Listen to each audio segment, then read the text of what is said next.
Hello दोस्तों, जैसा आपसे वादा किया था, आज हम अपने सिलेबस को स्टार्ट करते हैं और हम स्टार्ट करेंगे ग्रामर से। तो आपके लिए ग्रामर में 6 टॉपिक्स दिए हैं। Tense, direct and indirect narration, active and passive, relative pronoun, framing question and question tag and conjunctions. ये 6 टॉपिक दिए हैं आपके, और हम इनमें से पहला टॉपिक लेते हैं टेंस। तो अपना टॉपिक है टेंस, और टेंस की ऑथेंटिक डेफिनेशन होती है कि the tense is the changing form of verb. यानी टेंस जो है वो क्रिया का एक बदलता स्वरूप है। जब प्रेजेंट इंडेफिनिट पढ़ेंगे तो क्रिया का कोई एक रूप आएगा, फर्स्ट फॉर्म आएगी, HIS वाली फॉर्म आएगी। जब कंटिन्यूस पढ़ेंगे तो ING फॉर्म आएगी, परफेक्ट पढ़ेंगे तो अलग फॉर्म आएगी, थर्ड फॉर्म आएगी। तो टेंस क्या है? टेंस क्रिया का एक बदलता हुआ स्वरूप है। हर टेंस में क्रिया बदलती है। आपकी बुक्स चाहे कुछ भी लिखती हों, लेकिन मैं जो ज्ञान दे रहा हूँ वो मेरे पूरे अनुभव पर आधारित है और प्रैक्टिकल पर आधारित है, आपका एग्जाम बेस्ड है। दोस्तों, अब अगर बात करें कि टेंस कितने प्रकार के होते हैं, तो टेंस 2 प्रकार के होते हैं, present tense and past tense. Future tense नाम का कोई टेंस नहीं होता इंग्लिश में, क्योंकि फ्यूचर टेंस जो व्यक्त होगा वो प्रेजेंट इंडेफिनिट से व्यक्त होगा, प्रेजेंट कंटिन्यूअस से व्यक्त होगा और मॉडल शैल विल के द्वारा व्यक्त होगा। क्योंकि फ्यूचर के चारों डिवीजन में जो वर्ब यूज की जाती है, कहीं शैल विल, कहीं शैल बी विल बी या शैल हैव विल हैव, वो एक मॉडल ही है। तो फ्यूचर मॉडल के द्वारा व्यक्त होता है। तो दोस्तों, हमने बात की कि क्रिया का बदलता स्वरूप टेंस होता है। यानी कि टेंस में जो भी खेल होता है सारा वो एक क्रिया का होता है, और एग्जाम में भी आपसे वर्ब ही भरवाएगा। तो क्रिया के आधार पर टेंस 2 प्रकार के होते हैं, और अब हम वर्ब को थोड़ा खोल के देखते हैं। देखिए, जो फॉर्म्स ऑफ वर्ब है वो 5 होती हैं किसी भी क्रिया की। अब हम यहाँ पर एक वर्ब ले रहे हैं, गो। गो की फर्स्ट फॉर्म होती है गो, सेकंड वेंट, गॉन, गोइंग, और फिफ्थ होती है टू गो। वर्ब की फर्स्ट फॉर्म का नाम होता है प्रेजेंट टेंस, दूसरी फॉर्म का नाम होता है पास्ट टेंस, तीसरी फॉर्म है गॉन, इसका नाम होगा पास्ट पार्टिसिपल, और वर्ब की चौथी फॉर्म का नाम होता है प्रेजेंट पार्टिसिपल। वर्ब की 5वीं और अंतिम फॉर्म का नाम होता है इन्फिनिटिव। अब देखें आप, यहाँ किसी भी टेंस में जब वर्ब यूज होगी तो इन 5 में से कोई ना कोई एक फॉर्म यूज होगी, और जब इनका नाम देखेंगे तो present tense, past tense, past, present, और ये नॉन फाइनाइट है, यहाँ कोई टेंस नहीं है। तो इससे साबित होता है कि इन 5 फॉर्म के नाम में कहीं भी फ्यूचर शब्द का इस्तेमाल नहीं किया गया है। इसलिए फ्यूचर नाम का इंग्लिश में कोई टेंस नहीं होता। Future present indefinite, present continuous और मॉडल के द्वारा व्यक्त होता है। तो दोस्तों, पहला टेंस लेते हैं प्रेजेंट टेंस, और प्रेजेंट में पहला है प्रेजेंट इंडेफिनिट टेंस। तो अगर पहचान की बात करें हम, तो जो बचपन से पढ़ते आ रहे थे आप, ता है, ती है, या रहा है, रही है, चुका है, चुकी है, वो अब छोड़ें। मैं एग्जाम बेस्ड करा रहा हूँ। एग्जाम में क्या होगा, एक इंग्लिश का सेंटेंस लिखा हुआ होगा, ब्लैंक दिया होगा, कोष्टक में एक वर्ब दी हुई होगी, तो वहाँ आपको सेंटेंस को पढ़ के पहचान के वर्ब फॉर्म भरनी है। वहाँ पहचान का कोई मतलब नहीं है, ताहे तीहे लिखे नहीं आएंगे। वैसे भी अगर आप बात करें उन बातों की कि ताहे तीहे तेहे इसकी पहचान होती है, तो मैं एक सेंटेंस लिख रहा हूँ। तो दोस्तों, पहला सेंटेंस है, यह तोता है। अगर आप ट्रेडिशनल परिभाषा की बात करें तो इसके लास्ट में ता है आ रहा है, तो इस हिसाब से ये सेंटेंस प्रेजेंट इंडेफिनिट का होगा। बट ऐसा बिल्कुल नहीं है, क्योंकि इस सेंटेंस में तो क्रिया है ही नहीं, वर्ब का नाम ही नहीं है।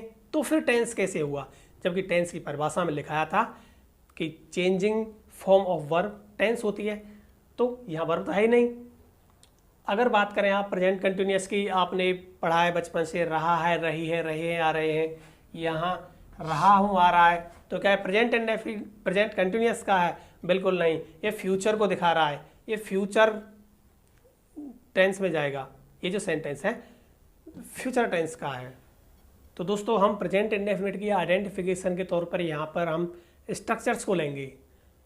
तो प्रेजेंट इंडेफिनिट में जो अफर्मेटिव सेंटेंस होगा उसका स्ट्रक्चर होगा SVO, और कोई सा भी टेंस हो उसका एक ही स्ट्रक्चर होता है, एक ही फॉर्मूला होता है SVO, यानी subject plus verb plus object, last में अदर के तौर पर यहाँ ज़्यादातर एडवर्ब दिया होगा। और एडवर्ब की परिभाषा और उसके प्रकार मैं अगले वीडियो की शुरुआत में अच्छे से क्लियर कर दूंगा। सेंटेंस का दूसरा प्रकार होता है नेगेटिव, यानी अफर्मेटिव से नेगेटिव में जाएंगे तो हमें एक चेंज करना है, नॉट लगा देनी है। एक बात हमेशा ध्यान रखें, नॉट हमेशा HV के बाद लगेगी, यानी हेल्पिंग वर्ब के बाद लगेगी, चाहे कोई सा भी टेंस हो, चाहे कोई सी भी स्ट्रक्चर हो, चाहे नेगेटिव हो चाहे अफर्मेटिव नेगेटिव हो, नॉट हमेशा हेल्पिंग वर्ब के बाद लगेगी। और प्रेजेंट इंडेफिनिट के अफर्मेटिव सेंटेंस में HV नहीं लिखी जाती है।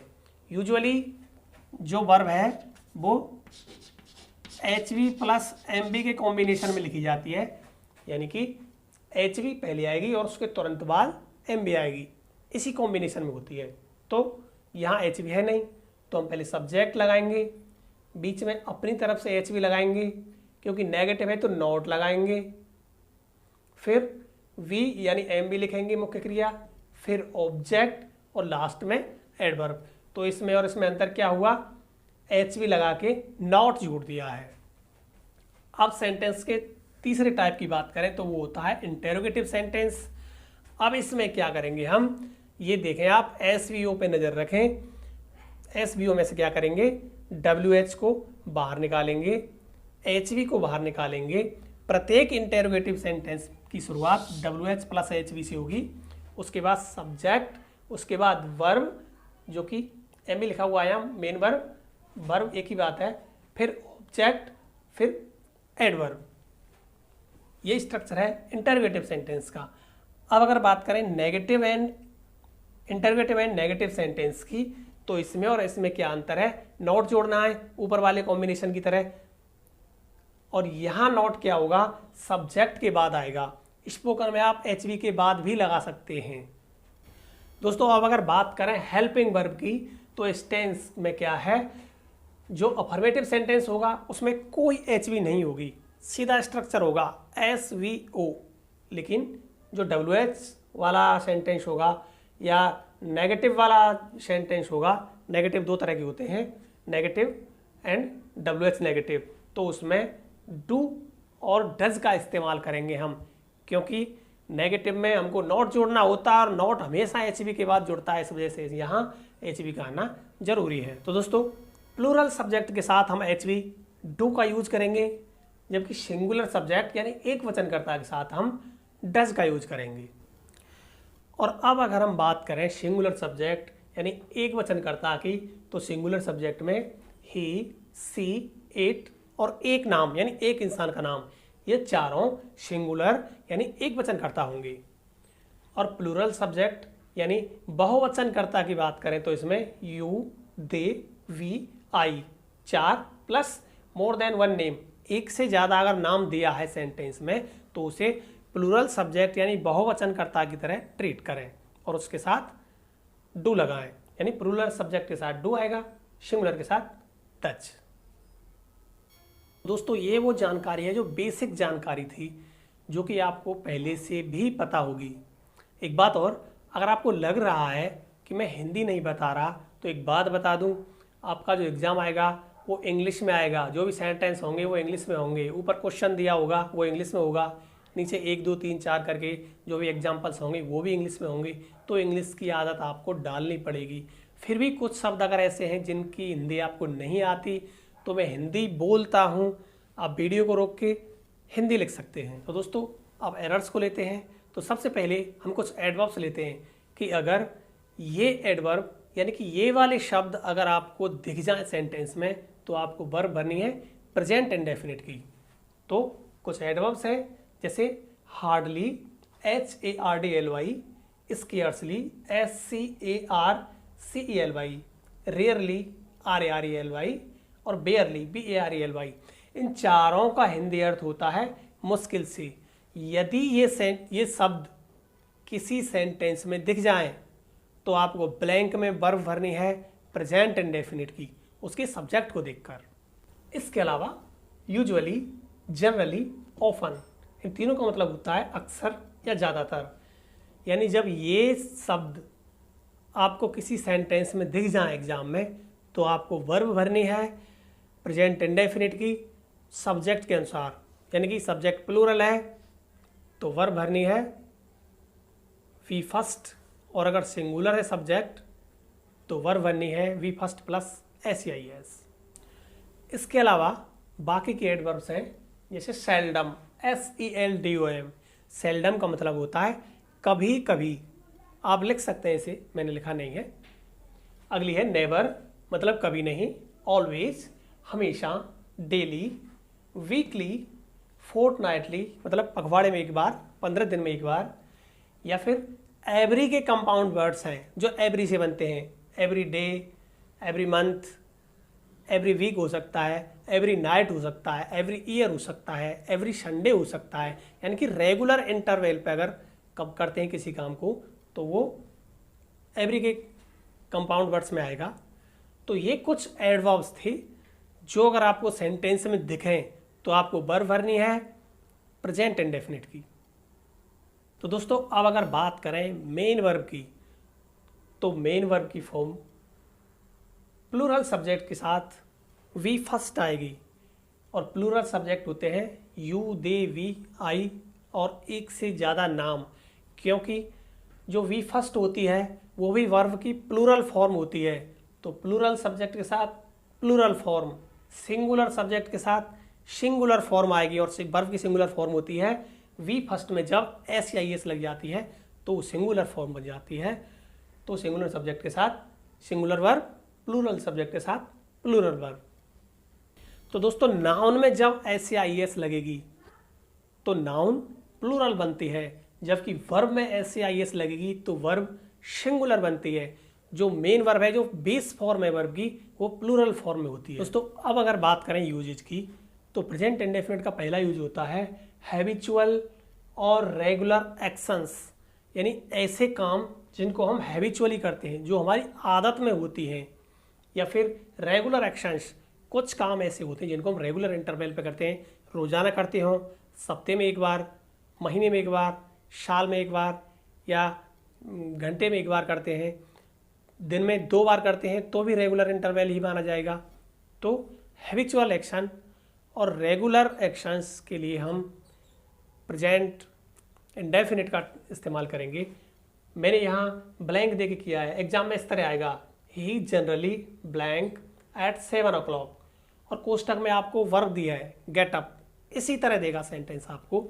तो अब क्या है, मैंने एडवर्ब भी लिखा है आपके लिए कि आपको सेंटेंस में जनरली दिख जाए तो आपको वर्ब भरनी है प्रेजेंट इंडेफिनिट की। अब प्रेजेंट इंडेफिनिट की वर्ब भरेंगे आप सब्जेक्ट के अकॉर्डिंग, सब्जेक्ट ही है, सिंगुलर है, तो वर्ब की सिंगुलर फॉर्म भरेंगे। तो गेटअप का क्या हो जाएगा, गेट्स अप हो जाएगा। गेटअप की जगह हम गेट्स अप भर देंगे। तो ये सेंटेंस वैसे तो हैबिचुअल एक्शन को बता रहा है, रेगुलर एक्शन को बता रहा है, लेकिन जनरली भी हिंट दे रहा है। तो हमें यहाँ 2 हिंट मिल गई सेंटेंस फिल करने के लिए। अगला सेंटेंस है she blank to temple every day, है ना। आप यहाँ सिर्फ गो रख के देखें तो सेंटेंस का अर्थ होगा वो रोजाना मंदिर जाती है। तो ये क्या हुआ, एक हैबिचुअल एक्शन है, एक रेगुलर एक्शन है। वैसे भी आपके लिए एडवर्ब एवरी डे दी हुई है यहाँ, तो क्या करेंगे हम, जब भी सेंटेंस में एवरी डे दिख जाए हमको वर्ब भरनी है प्रेजेंट इंडेफिनिट की, और यहाँ सब्जेक्ट है सी, तो सी के साथ गो या गोज, गोज हो जाएगी।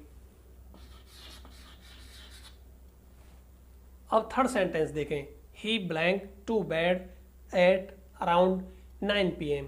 अब क्या है, इस सेंटेंस में मैंने कोई भी एडवर्ब नहीं ली है, तो फिर भी आपको भाव तो इसका जानना होगा। आप यहाँ ब्लैंक में गो रख के देखें सीधी, तो हिंदी अर्थ होगा कि वो लगभग रात को 9 बजे अपने बिस्तर पर जाते हैं, यानी 9 बजे सो जाते हैं। तो ये क्या है, एक रेगुलर एक्शन है कि रोजाना ऐसा होता है।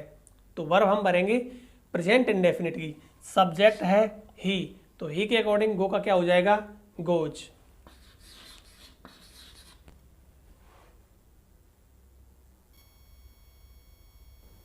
दोस्तों इस टेंस का अगला यूज होगा प्रोवर्ब और मैगजिम्स में। प्रोवर्ब का मतलब कहावत, मैगजिम का मतलब भी कहावत ही होता है। तो कुछ कहावतें हैं, मैं यहाँ लिख रहा हूँ, तो इनमें क्या है, मैंने ब्लैंक नहीं लिखा है क्योंकि ये कहावत है, इनको आपको याद ही करना पड़ेगा। जैसे ओल्ड हैबिट्स डाई हार्ड, जो पुरानी आदतें हैं ना वो मुश्किल से समाप्त होती हैं।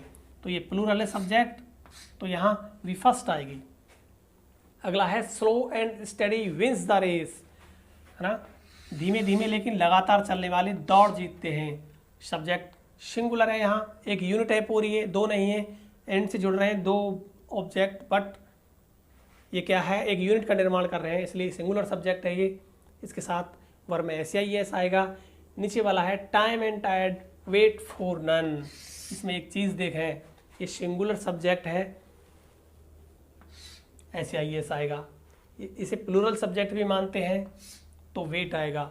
ऑथेंटिक बुक्स में वेट भी दिया हुआ है, वेट्स भी दिया हुआ है, दोनों सही हैं, इसके साथ आप कोई सा भी भर सकते हैं।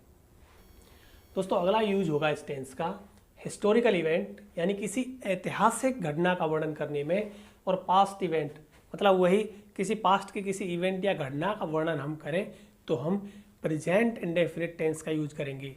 अगर जैसे बचपन में आपने कहानियाँ लिखी हैं, थर्स्टी क्रो की है, ग्रीडी डॉग की है, मंकी एंड द कैपसेलर की है, तो उसमें क्या है, हम चाहें तो हम प्रेजेंट इंडेफिनिट का भी यूज कर सकते हैं।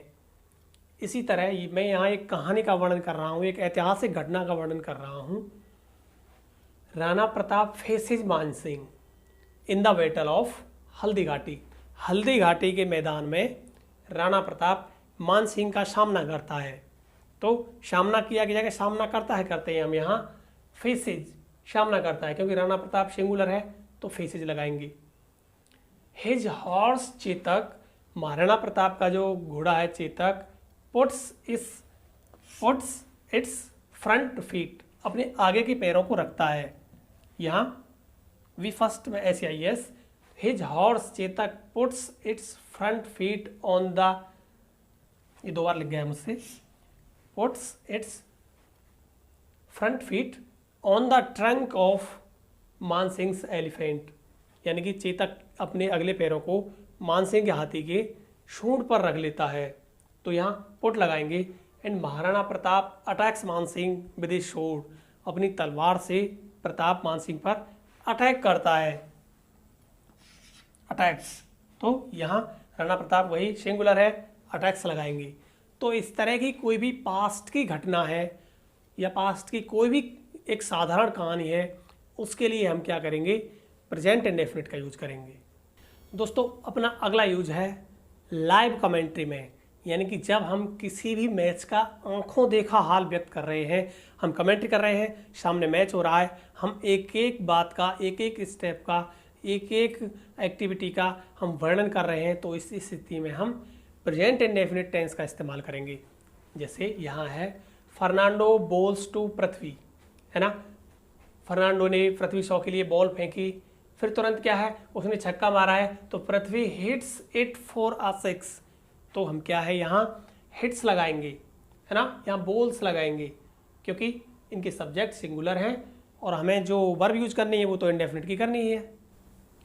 अगला यूज है दोस्तों इस टेंस का पॉलिटिकल विजिट में, यानी कि कोई पॉलिटिकल विजिट हो, कोई ऐसी विजिट जो राजनीतिक कारणों से हो, लेकिन ध्यान रखें ये विजिट हमारी नहीं, ये देश के बड़े नेताओं की होगी और इसका एक फिक्स शेड्यूल होगा, एक प्लान कार्यक्रम होगा, जो शेड्यूल है, जो कार्यक्रम है, फिक्स होगा पहले से। तो ऐसी स्थिति में हम प्रेजेंट इंडेफिनिट टेंस लगाएंगे। जैसे the PM leaves for USA next week, अगले वीक क्या है, हमारे PM USA जा रहे हैं, तो ये सेंटेंस जो है फ्यूचर को भी बताता है। मैंने वीडियो की शुरुआत में बताया था कि प्रेजेंट इंडेफिनिट टेंस फ्यूचर को भी शो करता है, तो ये सेंटेंस बता रहा है कि अगले वीक हमारे प्रधानमंत्री हैं वो USA जा रहे हैं, तो हम यहाँ वर्ब लीव्स लगाएंगे, क्योंकि सिंगुलर है तो लीव्स लगाएंगे। नेक्स्ट है our cricket team leaves for Australia in November, नवंबर के महीना में हमारी जो क्रिकेट टीम है वो ऑस्ट्रेलिया जा रही है, तो वर्ब लीव्स लगाएंगे, क्योंकि आवर क्रिकेट टीम यहाँ एक सिंगुलर वर्ब का काम कर रही है, क्योंकि एक यूनिट है, अब दोस्तों लेते हैं इस टेंस का अंतिम रूल, और वो है स्टेटिव वर्ब्स। स्टेटिव वर्ब्स यानी अनुभूति की क्रियाएं। स्टेटिव वर्ब्स, इनको हिंदी में अनुभूति की क्रियाएं कहते हैं। ये वो क्रियाएं होती हैं जो काम अपने आप होता है, यानी कि एक काम वो होता है जिसे हम जानबूझ के करते हैं।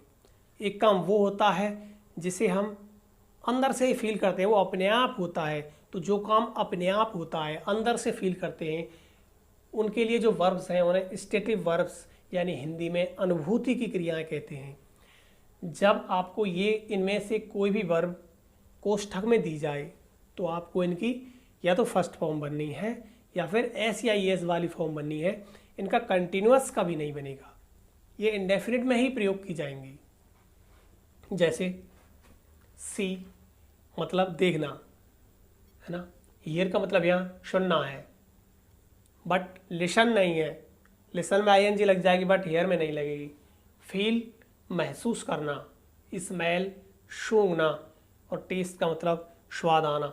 तो ये तो वो काम है पांचों जो हमारी इंद्रियों पर आधारित हैं। तो ये काम अपने आप होते हैं, हम इनको जानबूझ कर नहीं कर सकते, है ना। आगे लव, आपने कभी भी आई एम लविंग यू ना पढ़ा होगा ना सुना होगा, है ना, क्योंकि ये अंदर से होता है। Like I am liking you कभी नहीं होता। इसी तरह डिसलाइक ना पसंद करना, हेट नफरत करना अंदर से ही होती है। प्रीफर मतलब चुनना, प्रीफर चुनना, दो में से या ज़्यादा में से किसी एक को चुनना। माइंड का मतलब है यहाँ बुरा मानना। इंक्लूड शामिल करना। अपीयर मालूम पड़ना या प्रतीत होना।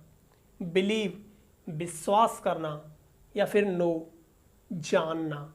तो ये सारे काम अपने आप होते हैं, अंदर से होते हैं, इनको हम जानबूझ के नहीं करते, इसलिए इनको स्टेटिव वर्ब्स कहते हैं। और इनको हमेशा इंडेफिनिट टेंस में ही यूज़ करते हैं हम।